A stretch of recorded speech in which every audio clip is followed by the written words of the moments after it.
So let me ask you a question here about well-being, because this is something I've wanted to ask you about, but we never seem to get to. Okay. So you think that we should maximize well-being, and that's part of your proposition, which I don't entirely disagree with, by the way, that we should ground our value structures in facts. But there's a black box problem there, like I think the black box problem about the a priori structure that we use to extract the facts of the world out.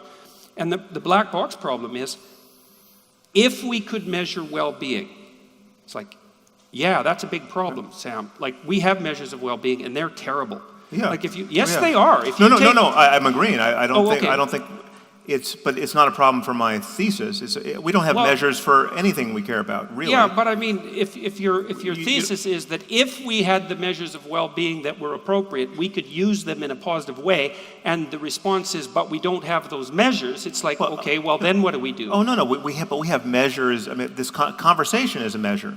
I don't like that. That's a measure, right? You step on my toe and I say, ow. That's a measure. Don't do that again. But that's not a measure of your well-being. It might be a measure of your trait neuroticism. Well, it's a measure of. But I mean that. These are non-points. No. But I mean this technically. Yeah. If you look at the well-being measures that we have, yes, they degenerate into measures of neuroticism. No. That's all they are. But we don't have measures of certainty, of belief, of compassion, of joy. Any of these conscious states, we have neural correlates of some of them, but we don't have. There's no helmet I can put on. How do we use facts about them to orient ourselves in the world then? Because we're doing that. We're doing this all the time. You've got an instantaneous measure, though. You've got an instantaneous measure of well-being. We can all check with ourselves, see how we feel. But and it's possible to be wrong about that. Right. Always, always wrong about it. But it degrades as you get away from the individual's ability to check internally.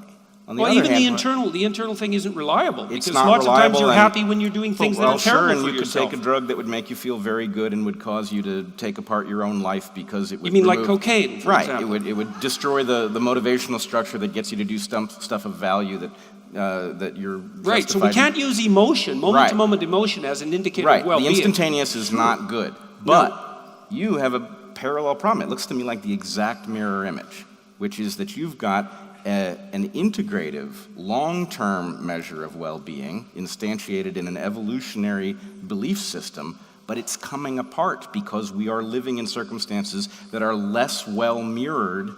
The present does not mirror the past, and therefore these truths, which you believe are timeless, are degrading rapidly. That's exactly right, yes. Okay, so what Sam is arguing is that the tools to pivot in order to improve our way of interacting, those are not the tools of long-standing tradition. Those are the tools of rational engagement. Respect for that process is part of the long-standing tradition. Yes, that's true. Yeah, but that's a big truth, man. I agree. That's a major league truth. I agree. And in fact, I would say the fundamental tradition, the most fundamental tradition of the West, says that respect for the process that updates moral judgment is the highest of all possible values. And that's also built into the tradition, strangely enough.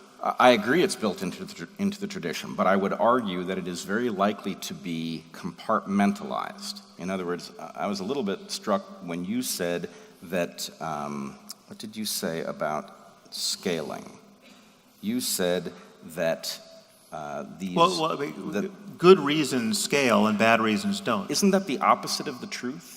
No, because if you're calling these stories that give prescriptions for how to behave bad ideas, the point is those stories propagate very easily.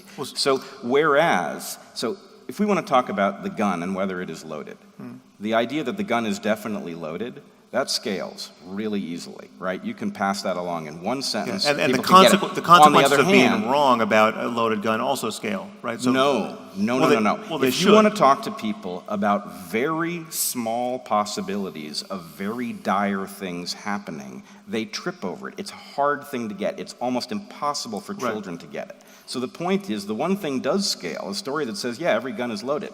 It's a false story, but that one definitely scales. Yeah. The statistical reality of guns and the fact that they may indeed be unloaded, but you don't want to play around with the remote possibility that one day you'll get it wrong, right? That doesn't scale because it requires you to have experience with stuff that is not common.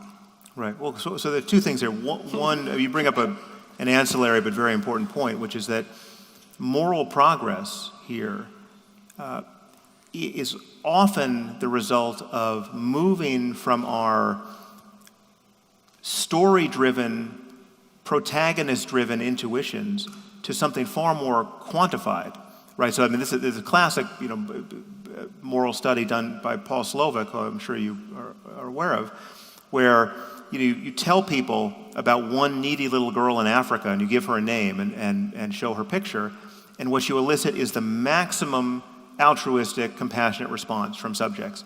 You go to another group of subjects, you tell them about the same little girl, give her the same name, but also tell them about her needy little brother, right, who has the same need, and their response diminishes, right? Just the addition of a single person diminishes the response. And this is a moral fallacy that we're all living out every day, because if you care about this one little girl, you should care at least as much about the fate of her and her brother.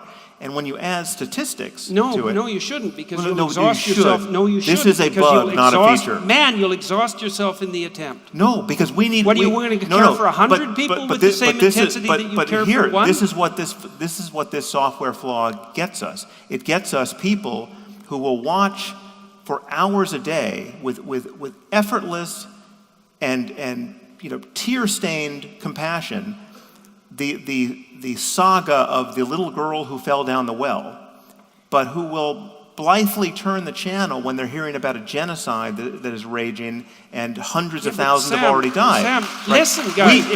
This is something we have to correct for this. I'm not talking about person. No, but you're misunderstanding me to great effect here.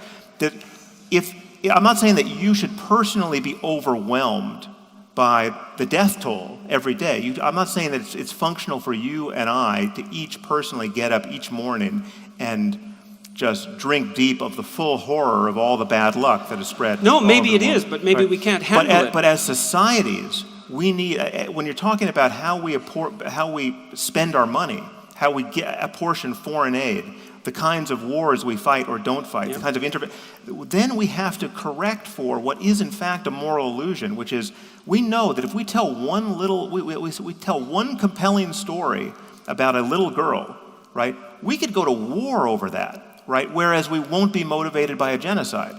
That's the kind of thing that moves whole societies now. And if you add to it the bogus religious sanctities, if we burned a Quran on this stage tonight, the rest of our lives would be spent in hiding, right? Because of how motivated people would be to address that pseudo problem, right?